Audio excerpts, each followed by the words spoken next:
जय श्री कृष्णा। कैसे हैं आप लोग फ्रेंड्स? आज की चर्चा काफ़ी महत्वपूर्ण होने वाली है। आज हम चर्चा करने जा रहे हैं अपने जीवन के उस महत्वपूर्ण बदलाव की जो हमारा धन से जुड़ा हुआ है। क्योंकि यदि धन से जुड़े हुए बदलावों के बारे में हमको जानकारी रहती है तो क्या होता है कि हमको हानि उतनी ज़्यादा नहीं होती है। देखिए, वैसे तो हमारे लिए स्थिति जो होती है सारी महत्वपूर्ण होती हैं, क्योंकि चाहे रिश्ते हों, चाहे आपका स्वास्थ्य हो, चाहे प्यार हो, व्यापार हो, या आपके जीवन में शत्रु ही क्यों ना हो, सभी कुछ महत्वपूर्ण होता है। क्योंकि यही चीज़ें हमको जीना और जीने की किस तरीके से स्थिति, इन पर अपना प्रतिनिधित्व दिखाती हैं। देखिए, चर्चा कर रहे हैं इस समय हम बुद्धदेव महाराज की, जो विशेषता फाइनेंशियल ग्रह माने जाते हैं। बुद्धि पर, वाणी पर, कम्युनिकेशन, कमोडिटी और साथ ही साथ जीवन के विभिन्न स्तर, फाइनेंशियल विशेषकर वाणिज्य वर्ग और साथ ही साथ आपके नर्व सिस्टम पर इनका पूर्ण प्रभुत्व रहता है। देखिए, बुद्धदेव महाराज का विशेष प्रभाव शनि पर भी पड़ेगा। जिस तरीके से हमने लास्ट की वीडियो में चर्चा की थी कि शनि की स्थिति इस समय पर विषम हो रही है, क्योंकि वक्र काल है। और वक्र काल में यदि बुद्धि को हम गलत दिशा में लेकर जाएंगे, क्योंकि वक्र उल्टी चाल ग्रह चलता है, स्वयं की चाल से एकदम विपरीत स्थिति में होता है प्रभाव देने में, तो जाहिर सी बात है कि या तो उसकी तरीके से हम उल्टा सोचें जिस तरीके से ग्रह चल रहा है, तो हमारे लिए लाभ बहुत ज़्यादा बढ़ जाता है, या फिर हमको अपनी रणनीतियों से संबंधित सावधानियाँ बहुत ज़रूरी होती हैं। तो आज हम चर्चा जहाँ बुद्धदेव महाराज की कर रहे हैं, क्योंकि बुद्धदेव 16 अगस्त 2026 को अपना नक्षत्र परिवर्तन कर रहे हैं। नक्षत्र परिवर्तन करके 16 अगस्त को प्रातः 2:19 पर ये आ जाएंगे स्वयं के ही नक्षत्र आश्लेषा नक्षत्र में। अब इनकी जो इस समय पर प्रभाव प्रसारित होंगे वो आपके तृतीय स्थान पर, और अगर काल पुरुष की कुंडली के आधार पर देखा जाए तो तृतीय स्थान पर मिथुन राशि का प्रभुत्व होता है, और मिथुन राशि आपके धन स्थान में है, स्वयं के ही भाव से द्वितीय, धन से द्वितीय। अब इनकी जो युति यहाँ पर बन रही है वो बन रही है सूर्य और गुरु के साथ में। सूर्य और गुरु के साथ में इनके रिलेशन भी देखना बहुत ज़रूरी है। सबसे पहले इनके नक्षत्र देखते हैं। जिस तरीके से सूर्य बुध आश्लेषा नक्षत्र में जा रहे हैं, सूर्य भी आश्लेषा नक्षत्र में ही गोचर करेंगे। वहीं गुरु जो हैं वर्तमान समय में पुष्य नक्षत्र से गोचर कर रहे हैं। अब देखिए, आश्लेषा नक्षत्र जो होता है ये आपके धन के लिए बहुत महत्वपूर्ण माना जाता है। आपकी तार्किक क्षमता, गणित और वित्तीय मामलों से जुड़े हुए जातकों की निर्णय शक्ति सशक्त होती है। साथ ही साथ कैरियर, आर्थिक लाभ और बौद्धिक कार्यों में सफलता के प्रबल योग बनते हैं। लेकिन सूर्य और बुध तो आश्लेषा नक्षत्र में है। अब पुष्य नक्षत्र 27 नक्षत्रों में धन वैभव के लिए, पद प्रतिष्ठा के लिए, कीर्ति के लिए यदि किसी नक्षत्र को विशेष महत्वपूर्ण स्थान प्राप्त है, सबसे महत्वपूर्ण स्थान, तो वह पुष्य नक्षत्र ही माना जाता है। अब पुष्य नक्षत्र में देखिए गुरु हैं, और अगर देखा जाए इन तीनों के प्रवाहों को, देखिए सूर्य मान सम्मान, सरकारी क्षेत्र से में कार्यों की सफलता और लीडरशिप, साथ ही साथ सफलता। देखिए, छोटा से छोटा कार्य कर रहे हैं, बड़े से बड़ा कार्य कर रहे हैं, हर कार्य में सफलता नितांत आवश्यक है। क्योंकि यदि कार्यों में सफलता ना मिले तो पीछे किए गए प्रत्येक प्रयास आपके मिट्टी में चले जाते हैं।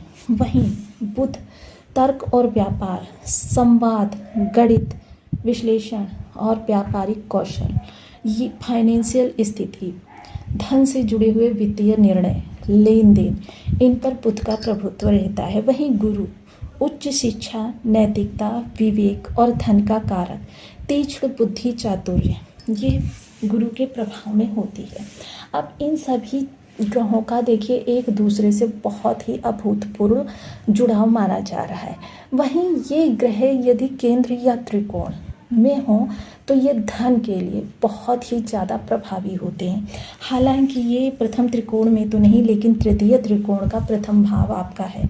अब द्वितीय त्रिकोण का प्रथम भाव है, और यहाँ से जो प्रभाव प्रसारित होंगे वो विशेषतः अगर बुध की राशि देखें तो आपके द्वितीय और आपके पंचम को प्रभावित करेंगे। सूर्य को देखें तो आपके सुख को प्रभावित करेंगे, और यदि गुरु को देखें तो आपका लाभ और आपका अष्टम ये प्रभावित होंगे। क्योंकि जैसी ग्रह की स्थिति होती है, क्योंकि ये त्रिग्रही योग जो है बेहद महत्वपूर्ण है और इस समय पर महत्वपूर्ण लाभ और महत्वपूर्ण निर्णय शक्ति, महत्वपूर्ण आपकी उन्नति इस समय पर रहने वाली है। तो बने रहें हमारे साथ इस वीडियो में एंड तक, आपको बहुत कुछ जानने के लिए मिलेगा। वीडियो बहुत ज्ञानवर्धक होने वाला है। यदि आपके लग्न में 2 नंबर बना हुआ है तो राशिफल आपके लिए है। यदि कुंडली में कहीं भी चंद्रमा के साथ 2 नंबर बना हुआ है तो राशिफल आपके लिए है। कुंडली ना होने की स्थिति में आप इसे नाम राशि से भी देख सकते हैं। यदि अभी तक आपने अपने इस चैनल को सब्सक्राइब नहीं किया है तो प्लीज़ सब्सक्राइब कर लीजिए, वीडियो को लाइक कर दीजिए, चैनल को शेयर कर दीजिए। इससे होगा क्या कि हमारे आने वाले हर वीडियो की नोटिफिकेशन मिल सकेगी आपको सबसे पहले। एक प्यारा सा कमेंट करना बिल्कुल ना भूलें। कमेंट से हमें बहुत मोटिवेशन मिलता है, हौसला मिलता है और ये पता चलता है कि आप और क्या जानना चाहते हैं। सर्वप्रथम इस समय पर अगर बुध की स्थिति देखें तो देखिए, जहाँ बुध इस समय आपकी जो हमने पिछले समय में चीज़ें बताई हैं उनका प्रभाव देंगी, वहीं दूसरी तरफ देखिए ये परेशानी से राहत, पिछले समय में आपके जीवन में चली आ रही जो समस्या है, बड़ी समस्या, उससे राहत मिलेगी।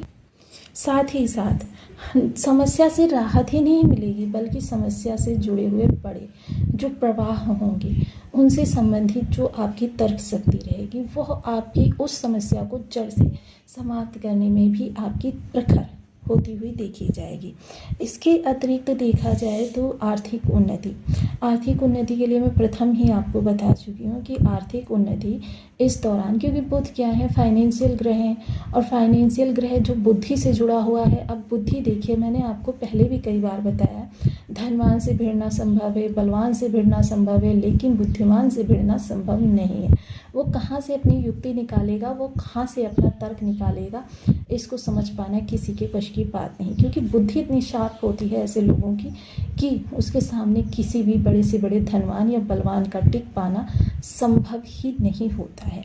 वहीं अगर चर्चा इस समय पर की जाए, देखिए एक चीज़ यहाँ पर होती है कि यदि बुध सूर्य के साथ होंगे तो कहीं ना कहीं इनके अस्त होने के चांसेस भी बढ़ जाएंगे। जिस समय पर ये अस्त अवस्था में होते हैं उस समय पर आपके निर्णय जो होते हैं उनको हमको सोच समझ कर लेना चाहिए, क्योंकि बुध और सूर्य ज़्यादातर अगर देखा जाए जस्ट एक भाव आगे एक भाव पीछे गोचर करते हैं और यहाँ जब साथ में गोचर कर रहे हैं तो जाहिर सी बात है कि बुध के जो हैं वो अस्त होने के चांसेस ज़्यादा हो जाते हैं। अब जब चांसेस ज़्यादा हो जाएंगे तो यहाँ पर देखिए, बेशक एक चीज़ है कि ग्रह अस्त हो जाएगा, प्रभाव तो तब भी मिलेगा हमको, सूर्य के माध्यम से मिलेगा, लेकिन वहीं हमको थोड़ा सा सोच समझकर अपने निर्णय को लेना चाहिए। कार्य क्षेत्र में तालमेल, किसी भी तरीके से अगर आप कार्य क्षेत्र संबंधी अपनी चीज़ों को व्यक्त नहीं कर पा रहे हैं या वहाँ पर किसी प्रकार की सिचुएशन आपके लिए अप्रिय बनी हुई है तो उस सिचुएशन को आप हैंडल नहीं कर पा रहे हैं, तो इन ऊर्जाओं को चैनलाइज करने के लिए ये सबसे सटीक समय रहेगा। साथ ही साथ आपको देखिए, ये त्रिग्रही योग जो है व्यक्ति की उच्च स्तर की बुद्धि को जगाता है, प्रशासनिक कार्यों में और ज्ञान, संपत्ति, धन प्रदान करने में आपकी मदद करता है। वहीं यहाँ पर 4 नवमांस, क्योंकि हर नक्षत्र के 4 पद होते हैं जिनको कि हम नक्षत्र के नवमांस के रूप में जानते हैं। अब नवमांस देखिए प्रत्येक ग्रह के काफ़ी महत्वपूर्ण होते हैं। इनको जैसे कि कोई रूफ है और रूफ के नीचे यदि पिलर ना हो तो समझ लीजिए उस रूफ का टिकना संभव ही नहीं है। अब ऐसी स्थिति में प्रथम जो पद रहेगा इस सहस्लेषा नक्षत्र का वो रहेगा धनु। धनु के नवमांस में जब बुध का गोचर होगा तो देखिए, बेशक यहाँ पर धनु नक्षत्र है लेकिन यह कर्क के 16.0 से लेकर यह 40.0 तक फैला हुआ नक्षत्र है, जिस कारण से यहाँ पर क्योंकि कर्क स्वामी चंद्रमा, धनु स्वामी गुरु, इन दोनों की बाउंडिंग जो है बहुत उत्तम मानी जाती है और बहुत ही सकारात्मक एक दूसरे के प्रभाव में प्रभाव होती हैं। तो देखिए, ये जो इस समय पर आपके लिए चीज़ें निकल कर आएंगी वो बहुत ही महत्वपूर्ण रहने वाली है। चीज़ों को प्रवाह में लाने के लिए यह समय सबसे अनुकूल कहा जा सकता है, क्योंकि धनु का विशेष स्वभाव क्या होता है, आपके अंदर लक्ष्य भेदन की सटीकता की शक्ति को प्रकाशित करना, क्योंकि यह शक्ति यदि विकसित हो जाए जीवन में तो फिर आपके निगेटिव जो चांसेस होते हैं उनमें काफ़ी हद तक कमी आ जाती है। द्वितीय नवमास जो होता है मकर का होता है। मकर किसी भी तरीके से अगर देखा जाए, क्योंकि दसम स्थान को रिप्रेजेंट करने वाली राशि है, यानी कि कैरियर से संबंधित जो भी इशू हैं, क्योंकि पहले हमने लक्ष्य को भेदा, फिर हमने कैरियर पर अपना फोकस किया, तो जाहिर सी बात है कि इस समय जो तर्क शक्ति, लक्ष्य किस तरीके से, तीर से तो भेदेंगे नहीं इस समय पर आधुनिक युग में, तो तर्क शक्ति के द्वारा, अपनी रणनीतियों के द्वारा, और इन पर किसका प्रभाव होता है, बुद्धदेव महाराज का। तो कैरियर से संबंधित बन रही विषमताओं से इस समय पर विजय आपकी होने वाली है। वहीं फिर इसके बाद में चर्चा होगी कुंभ के नवमास की। कुंभ जो कि हमारी एकादश भाव को रिप्रेजेंट करती है। अब कुंभ के प्रतीक चिन्ह से ही पता चलता है, एक घड़ा है, घड़े में से बहुत सारी चीज़ें निकल रही हैं। अब ये चीज़ें निकल रही हैं, ये क्या होती हैं, हमारी इच्छाएं होती हैं, जिसमें से कुछ घड़े में रह जाती हैं, यानी कुछ अपूर्ण रह जाती हैं, और कुछ घड़े से बाहर आ जाती हैं, यानी पूर्ण हो जाती हैं। सेम यही समय है हमारी महत्वाकांक्षाओं के पूर्ण होने का सबसे सटीक समय, जिसकी हमारी फाइनेंस से जुड़ी हुई ज़्यादा से ज़्यादा महत्वाकांक्षाएं इस दौरान पूरी होंगी। तृतीय नवमास जो होता है वो मीन का होता है। चतुर्थ नवमास, क्षमा करें, चतुर्थ नवमास। अब चतुर्थ नवमास के लिए इस समय पर यदि चर्चा की जाए तो देखिए, मीन कालपुरुष की कुंडली के अनुसार द्वादश स्थान का भाव। अब द्वादश स्थान जो कि अंतिम पड़ाव है, मोक्ष, सांत्वना, और देखिए यह स्थायित्व को भी रिप्रेजेंट करता है। देखिए व्यक्ति संतुष्ट कब होता है, जब उसकी बड़ी से बड़ी समस्याएं, और वर्तमान युग में यदि देखा जाए तो सबसे बड़ी समस्या क्या होती है, आपकी फाइनेंशियल स्थिति, की व्यक्ति को आजीवन कभी भी धन की समस्या ना उत्पन्न हो, इतनी व्यवस्था करना। तो देखिए मोस्टली यह समय ऐसा रहेगा, क्योंकि ये त्रिग्रही योग काफ़ी लंबे समय बाद बनते हैं, और इतनी सकारात्मक स्थिति में, प्रबल अवस्था में काफ़ी लंबे समय बाद होते हैं। लेकिन यहाँ पर ग्रह की बर्थ